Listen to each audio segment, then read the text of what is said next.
अब देखो जो मैंने कल क्वेश्चन करवाया था, ठीक है, कल क्वेश्चन मेरा क्या था, 60% कार्बन था, ठीक है, और 8% हाइड्रोजन था, ठीक है, और मैंने बताया था एक ऑर्गेनिक कंपाउंड है वो, ठीक है, ये ऑर्गेनिक कंपाउंड। कल वाला आज लास्ट बार रिपीट कर रहा हूँ, अगली बार से लास्ट के 5 मिनट वाला रिपीट नहीं होगा, ठीक है, तो पूरा एंड तक ही देखना है।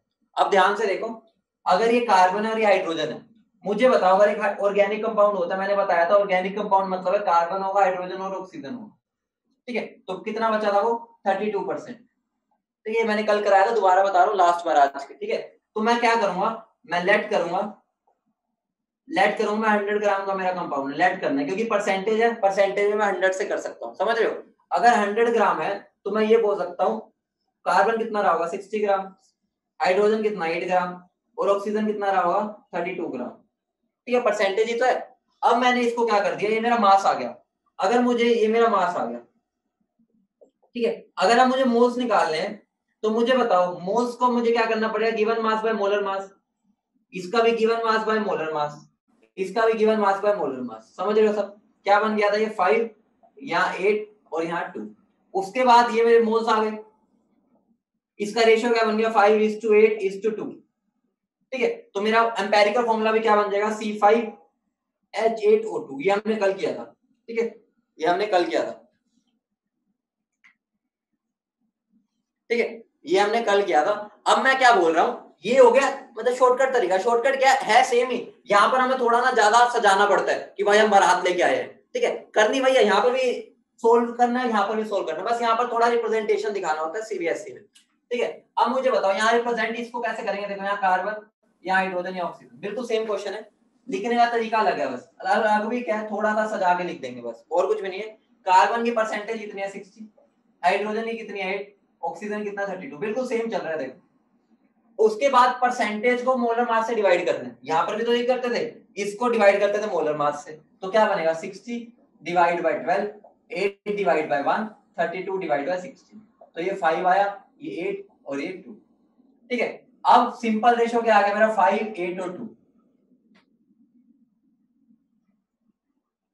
ठीक है। उसके बाद होल नंबर, ये तो पहले ही होल नंबर आया है, तो ये तो ऐसे ऐसा का ऐसा, तो मेरा फॉर्मूला क्या बन जाएगा यही C5H8O2, समझ रहे हो।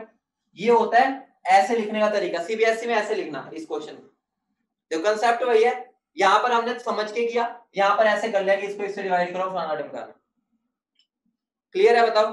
अब एक क्वेश्चन दो तुम्हें, करोगे, क्वेश्चन दो एक करो, क्वेश्चन लिखो, क्वेश्चन लिखो, a compound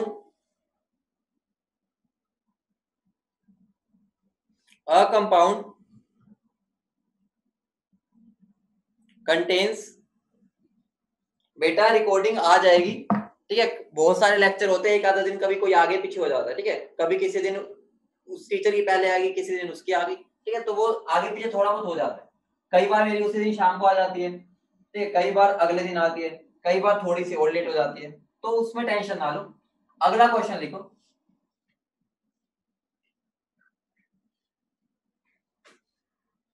an organic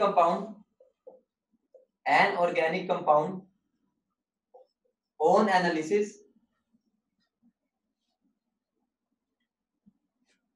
gave us the following data,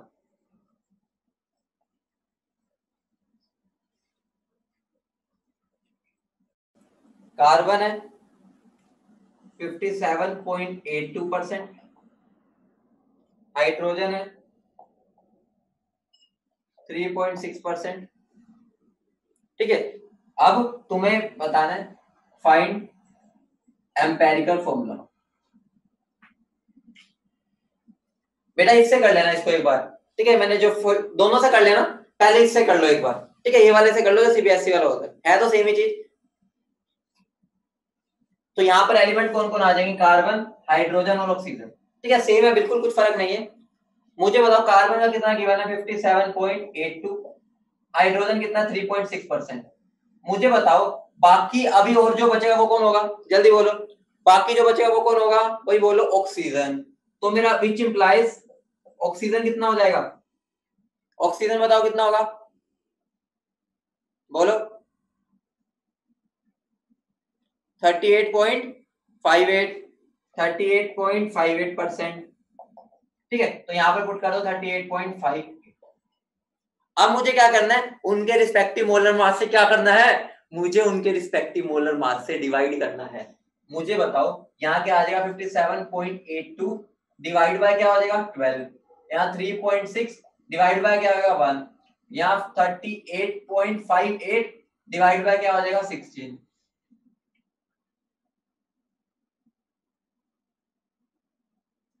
इसको डिवाइड करें क्या आ रहा है बताओ,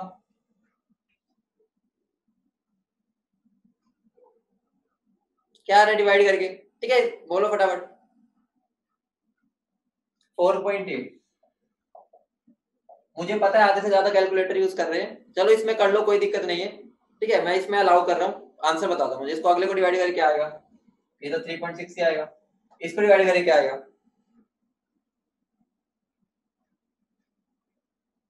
2.4। अब मुझे बताओ क्या ये सिंपलेस्ट रेशो है, क्या ये सिंपलेस्ट रेशो है, नहीं। सिंपल रेशो होता है मतलब होल नंबर दिख रहे हो, अब ये समझना कंसेप्ट, सिंपल नंबर होता है होल नंबर दिख रहे हो। अब मुझे होल नंबर निकालना है, तो तरीका क्या है, कंसेप्ट समझना, सब देखो इधर, सबका ध्यान इधर हो। इन तीनों में सबसे छोटा कौन है, जल्दी बोलो, इन तीनों में सबसे छोटा कौन है 2.4, तो तीनों को 2.4 से डिवाइड कर दो, जो सबसे छोटा होगा उससे तीनों को डिवाइड कर दो। क्यों करना पड़ रहा है यहाँ, क्योंकि सिंपल होल नंबर नहीं आया, ठीक है, तो सबसे छोटा इसमें कौन है 2.4, तो मैं सबको 2.4 से डिवाइड कर दूंगा।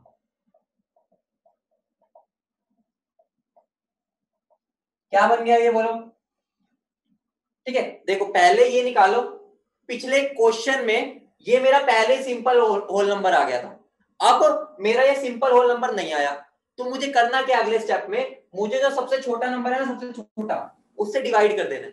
सबसे छोटा इन तीनों में कौन है ये, तो उससे डिवाइड कर दो, ठीक है। तो ये क्या बन जाएगा 2, ये कितना बनेगा 1.5 और ये कितना बनेगा 1।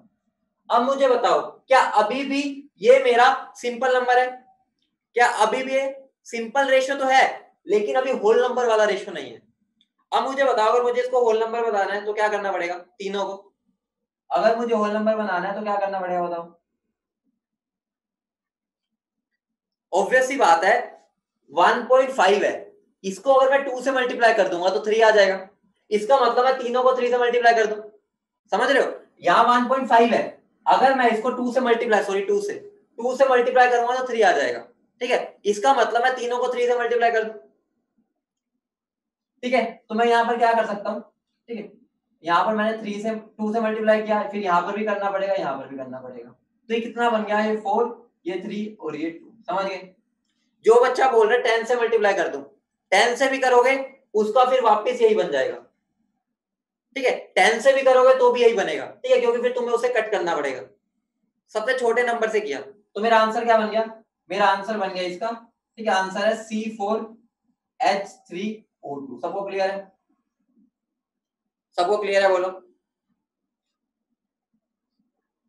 ये मेरा क्या है, एम्पेरिकल फॉर्मूला, ये मेरा आया क्या, जल्दी बोलो, एम्पेरिकल फॉर्मूला। देखो कंसेप्ट समझ आ गया क्या करना होता है, ठीक है, मुझे बस मास को मोलर मास से डिवाइड किया, उसके बाद उसको सिंपल रेशियो में कन्वर्ट करना है। क्लियर है बोलो।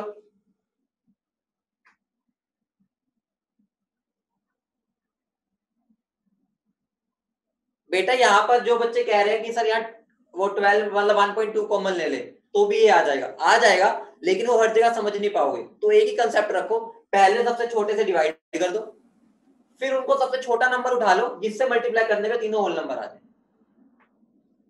ठीक है। जो बोल रहा है बच्चा कि यहाँ पर सीधा 12 से डिवाइड कर देते तो यही आंसर आ जाता, बात ये है अभी तो समझ रहे हो, लेकिन कोई ऐसा नंबर आ गया फिर वहां दिक्कत आ जाएगी, समझ रहे हो, तो एक ही कंसेप्ट रखो ताकि हर जगह अप्लाई। बोलो क्लियर, बोलो क्लियर, ठीक है। अब मैं इसी का सेकंड पार्ट लिख रहा हूं, इसी का सेकंड पार्ट है, ठीक है, पहला पार्ट था मेरा फाइंड एम्पेरिकल फॉर्मूला, इसी का सेकंड पार्ट है, सेकंड पार्ट मैं बी पार्ट करके लिख रहा हूं, इसी के आगे कंटिन्यू करना है, ठीक है। If vapour density, if vapor density of compound is 83 calculate its molecular formula. अब और इंटरेस्टिंग हो गया, मैंने इसके अंदर एक और दाव फेंक दिया, मतलब अब मैंने क्या कर दिया, तुमसे मोलिकुलर फॉर्मूला भी पूछ लिया। अभी तक एम्पेरिकल फॉर्मूला पूछा था, समझ रहे हो? बोलो करना क्या, सिंपल है, सबको समझ आ चुका होगा मैं क्या कहना चाह रहा हूँ। क्वेश्चन में क्या पूछा है उसने, मुझे बताओ अगर वेपर डेंसिटी दी है, अगर वेपर डेंसिटी दी है तो इनडायरेक्टली क्या दिया, जल्दी बोलो। अगर वेपर डेंसिटी दी है तो इनडायरेक्टली क्या दिया, मोलर मास। समझ रहे हो, मुझे इनडायरेक्टली मोलर मास दिया है। अगर मैं बोलूं मोलर मास दिया है तो मैं डायरेक्टली क्या लिख सकता हूं, ठीक है, मोलर मास कितना हो गया मेरा, 2 इंटू वेपर डेंसिटी, बोलो हाँ या ना। तो 2 इंटू 83 कितना बन गया, 163, बोलो हाँ या ना। 163 बन गया, बोलो। इसी को मैं मोलिकुलर फॉर्मूला मास बोल दूं, इसी को मैं मोलिकुलर फॉर्मूला मास बोल सकता हूं, कोई फर्क तो नहीं है, बोलो। मोलिकुलर फॉर्मूला मास मतलब मोलर मास ही हो गया, ठीक है, बोलो हाँ। 6 बेटा, 166, ठीक है, इसी का मोलिकुलर फॉर्मूला मास बोल सकता हूं, बोलो हाँ या ना। ठीक है, अब ये ना तो बोलना कि सर ये तो मोलर है, ये तो मोलिक्यूल हो गया, ठीक है। यहाँ पर ना यूनिट पर मत खेल, वो स्टार्टिंग के क्वेश्चन में सोचना होता है, यहाँ पर कंसेप्ट समझना बस, ठीक है। अब एक बात ध्यान से समझना, 166 आया, मुझे पता है, मुझे अगर मोलिकुलर फॉर्मूला निकालना है, मुझे मोलिकुलर फॉर्मूला अगर निकालना है तो मेरे पास एक ही रिलेशन होता है, molecular formula is equal to empirical formula के पैर में एन। बोलो समझ रहे हो? लेकिन ये एन कैसे निकलेगा, ये एन निकलेगा मेरा molecular formula mass divide by empirical formula mass. बोलो समझे? मोलिकुलर फॉर्मूला मास कितना है, 166, एम्पेरिकल फॉर्मूला मास कितना होगा, बोलो कितना होगा, वो मैं यहां से निकाल लूंगा। एम्पेरिकल फॉर्मूला मेरा क्या है, C4H3O2, तो इसका मास कितना बनता है, मास बनता है 83, तो यहां पर पुट कर दो, तो क्या बन जाएगा 2।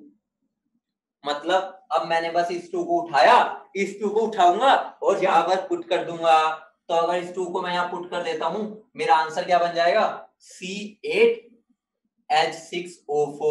बोलो चमक गया। इसी क्वेश्चन में मैंने एक और पार्ट इंट्रोड्यूस कर दिया। बोलो क्लियर है, सबको क्लियर है, बोलो हाँ या ना। ठीक है,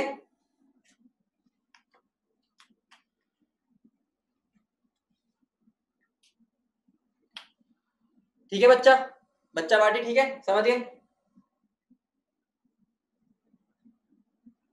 एक और टाइप का क्वेश्चन देता हूं, एक और टाइप। अभी तक मैं परसेंटेज दे रहा था, बोलो अभी तक मैं क्या बोल रहा था, परसेंटेज, ठीक है। अब मैं एक अलग वैरायटी है, कंसेप्ट यही है, बस देखने का नजरिया अलग है। बेटा मोलिकुलर फॉर्मूला मास और मोलिकुलर मास एक ही बात है, ठीक है। इसको तुम मोलिकुलर फॉर्मूला भी लिख सकते हो, ठीक है। मोलिकुलर फॉर्मूला मास और मोलर मास, ये मोलिकुलर मास एक ही बात है, समझ रहे हो? ठीक है। अब एक और टाइप का क्वेश्चन, ठीक है, एक और टाइप का क्वेश्चन, वो देखो, क्योंकि बच्चे को अगर मैं टाइप ही नहीं समझाऊंगा, उसको समझ नहीं आएगा अप्लाई कहाँ करना है, ठीक है। तो हमारे हर एक टाइप को समझते हुए चलेंगे, ठीक है। तो मैं हर एक टाइप को समझते हुए चलेंगे हम, ध्यान से देखो, सबका इधर ध्यान होना चाहिए, ठीक है। अभी तक मैं क्या बोल रहा था, मेरा एक कंपाउंड है, उसमें इसकी परसेंट इतनी, इसकी इतनी और इसकी इतनी, क्या कर रहा हूं मैं, अभी तक मैं परसेंटेज दे रहा था। अब मेरा जो केस 2 होता है, इसी में केस 2 की बात करो, जो अभी तक मैंने किया वो केस 1 थे, सारे परसेंटेज गिवन होती थी। अगला केस समझने के लिए क्वेश्चन ही कराता हूं, ठीक है। वो क्वेश्चन क्या देगा, 7.3 gram of organic compound contains 3.6 gram carbon, 0.7 gram hydrogen and 1.5 gram nitrogen and rest is oxygen. Find empirical formula. अब मुझे बताओ, क्या मैंने तुम्हें ये बोला कि इस कंपाउंड में इसकी इतनी इतनी परसेंट है, बोलो हाँ या ना? क्या मैंने ये बोला कि इस कंपाउंड में इसकी इतनी इतनी परसेंट है? नहीं, लेकिन मैंने क्या बोल दिया, मैंने ये बोल दिया मेरा 7.3 ग्राम कौन है, एक ऑर्गेनिक कंपाउंड है। कौन है? एक ऑर्गेनिक कंपाउंड। उसके अंदर चार चीजें हैं। चार चीजें कौन कौन है ध्यान से समझना। एक तो मेरा कौन हो गया? कार्बन, एक हो गया हाइड्रोजन, एक नाइट्रोजन और बाकी सब ऑक्सीजन। ठीक है, अब मुझे बताओ कार्बन कितना है? कार्बन 3.6 ग्राम, हाइड्रोजन कितना? 0.7 ग्राम, नाइट्रोजन कितना है? 1.5 ग्राम, ऑक्सीजन कितना बचेगा बताओ? 1.5। बहुत बढ़िया। ठीक है, समझ रहे हो ना? इसमें से इन सबको माइनस कर दिया। समझ रहे हो? बोलो 1.5 आ रहा है ना? 1.5 आ रहा है, बोलो 1.5 आ रहा है ना? चलो अब ध्यान से समझो, मुझे बताओ अभी तक मैं परसेंटेज देता था तो मैं मान क्या लेता था? 100 ग्राम। मैं मान क्या लेता था? 100 ग्राम मानता था। बोलो आया ना? 100 ग्राम मानता था। अब मैं यहाँ 100 ग्राम क्यों मानूं जब उसने मुझे बता ही दिया इतने ग्राम है? बोलो, अगर मुझे एग्जामिनर ने बता ही दिया कि मेरे पास इतना ग्राम है तो मैं 100 से क्यों लूंगा? मैं सीधा इसी को लूंगा। बोलो समझे नहीं समझे? ठीक है, करना क्या है? मास से मोल, मोल से मोल रेशियो। दोबारा बोल रहा हूं, मास से मोल, मोल से मोल रेशियो। अब ये मास अगर इसका है ये, ठीक है, ये मास है। ठीक है, अब मैं ऐसे नहीं बना रहा, कैसे भी बनाओ, मैंने एक आधा दिखा दिया सीबीएसई में। कभी तुम सोचो सर अभी तो आप टेबल बना रहे थे, स्टेप्स वही करूंगा, आप टेबल नहीं बना रहा बस। ठीक है, स्टेप्स वही रहेंगे। तो मास अगर इतना है सबका तो मोल्स कितने होंगे बताओ? Moles 3.6 divide by 12, 0.7 divide by 1, 1.5 divide by 14। ठीक है, 1.5 डिवाइड बाई 16। बेटा क्यों निकालेंगे? परसेंटेज में जाना ही नहीं। परसेंटेज को तो मैं इसमें कन्वर्ट करता था। मुझे बताओ ये क्या आएगा? जल्दी बोलो। 0.3, ये कितना? 0.7, ये कितना? ये कितना आएगा? 0.1, सॉरी 1.1, सॉरी 1.1।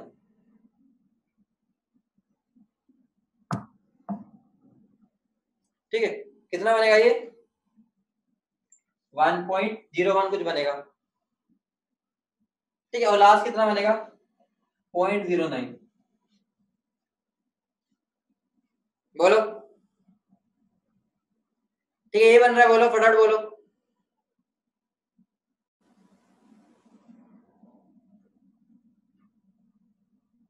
हाँ हाँ भाई, हाँ हाँ भाई सही कह रहे हो, 0.01 है। ठीक है, 0.11।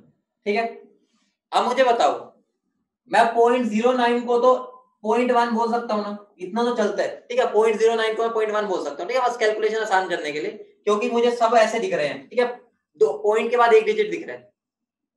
अब मुझे बताओ क्या ये सिंपलेस्ट रेशियो में? आंसर है नहीं है, मुझे तो होल नंबर नहीं दिख रहा।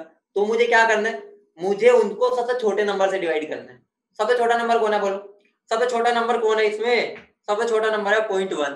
तो अगर मैं इसको 0.1 से डिवाइड करता हूं, इसको भी 0.1 से डिवाइड करता हूं, इसको भी डिवाइड बाय 0.1 करता हूं, और इसको भी डिवाइड बाय 0.1 करता हूं, कितना बन जाएगा ये? बोलो 3, ये कितना? 7, ये कितना? 1, और ये 1। फॉर्मूला क्या बन गया? फॉर्मूला क्या बन गया भाई? फॉर्मूला मेरा बन गया C3H7NO। बोलो सबको फंडा क्लियर है? सबको फंडा क्लियर है? समझिए कैसे करना है? क्लियर है? अब ऐसे क्वेश्चन आएंगे तो कर लोगे। अब मैंने केस 2 भी समझा दिया, कई बच्चों को समझ नहीं आता, इसमें भी यही चीज लगानी थी। ठीक है, उनको परसेंटेज का रट्टा लगा होता है, रट्टा कि भाई परसेंटेज है तो हमें वो टैप वो वाला करना है, लेकिन ये देख के पहचानना सीखना पड़ेगा। समझ रहे हो? अब एक बहुत ही बेहतरीन कंसेप्ट समझाने जा रहा हूं, बहुत ही बेहतरीन कंसेप्ट, इतना बेहतरीन है, वो कंसेप्ट अगर सीख गए तो जो क्वेश्चन इतना बड़ा होता है वो इतना सा हो जाएगा। मतलब ब्रह्मास्त्र है हमारे लिए वो। ठीक है, एक क्वेश्चन बहुत बड़ा खींच जाता है, उसको हम बिल्कुल छोटू सा कर देंगे। तो सबका ध्यान इधर होना चाहिए, ध्यान से देखो। अगले कंसेप्ट पर मैं जा रहा हूँ, शॉर्टकट ये एक तरह से ब्रह्मास्त्र है अपना। समझ रहे हो? ठीक है, तो वैसे क्वेश्चन तुम सारे कर ही लोगे। ठीक है, फिर भी मैं एक बार ठीक है वो कर देता हूं, ठीक है। एक ब्रीफ सा चार्ट बना देता हूँ जो अभी तक हमने किया, ठीक है, इसका आज वाले का। सबसे पहले या तो तुम्हें गिवन होगी परसेंटेज या गिवन होगा मास, ठीक है। सबसे पहले क्या कर देना है, उसको मोल्स में कन्वर्ट कर देना। बोलो समझ गए, ठीक है। मोल्स के बाद मोल रेशियो में चले गए, बोलो। मोल रेशियो के बाद उसको सिंपल होल रेशियो में ले गए, सिंपल रेशियो में। उसके बाद सिंपल होल रेशियो में ले गए, ठीक है। कई बार तो यहीं पर आंसर सीधा आ जाता है, कई बार यहां तक लेके जाना पड़ता है, कई बार उससे आगे भी लेके जाना पड़ता है। मान लो यहां पर तुम्हारा डायरेक्ट आंसर आ गया 135, तो आंसर यहीं पे खत्म। मान लो यहां से नहीं आ रहा, तो सिंपल रेशियो में जाने के लिए मुझे यहां क्या करना पड़ेगा, डिवाइड विद स्मॉलेस्ट मोल, ठीक है। स्मॉलेस्ट वैल्यू लिख देता हूं, ठीक है, मोल नहीं लिख रहा। डिवाइड विद स्मॉलेस्ट वैल्यू करके, डिवाइड विद स्मॉलेस्ट वैल्यू, और यहां पर क्या करना है, ठीक है, multiply with smallest number to get integer या होल नंबर। अब मैंने बिल्कुल, ठीक है, तुम्हें उसका ब्लूप्रिंट दे दिया कि ऐसे क्वेश्चन को कैसे करना है। क्लियर है, क्लियर है, बताओ।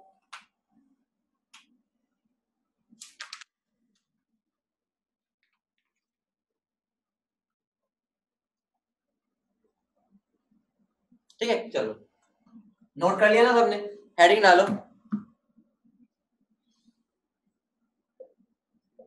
कैलकुलेशन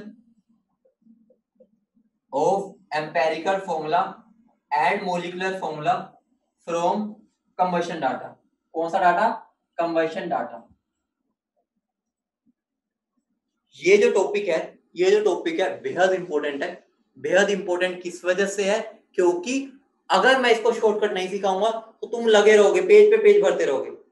अगर ये कंसेप्ट समझ गए तो बहुत मजे आ जाएंगे, समझ रहे हो। इसलिए इसको मैं बहुत बढ़िया कंसेप्ट मानता हूँ क्वेश्चन को आसान करने के लिए, समझ रहे हो। ध्यान से देखना। अब मुझे क्या करना है, कई बार एग्जामिनर तुम्हें कंबशन का डाटा दे देगा। कंबशन का क्या डाटा दे देगा, मुझे बताओ कंबशन का मतलब क्या होता है, मुझे बताओ कंबशन का मतलब क्या होता है।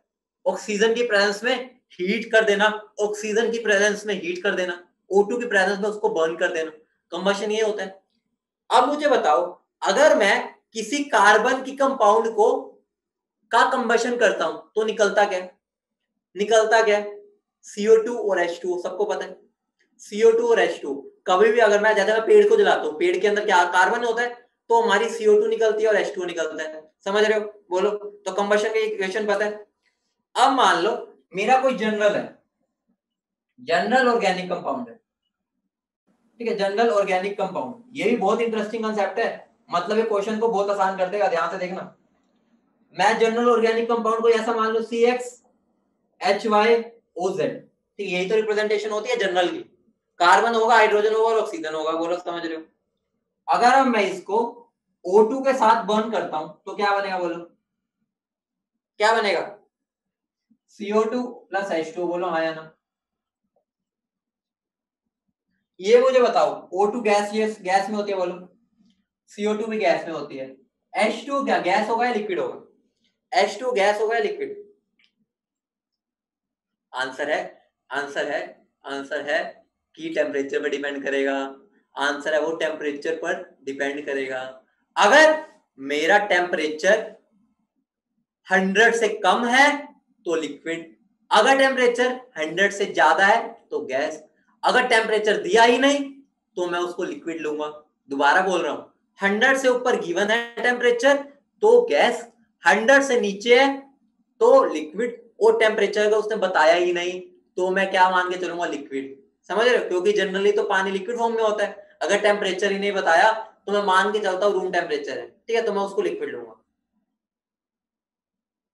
समझ रहे हो, बोलो समझ रहे हो। ठीक है, अब समझो।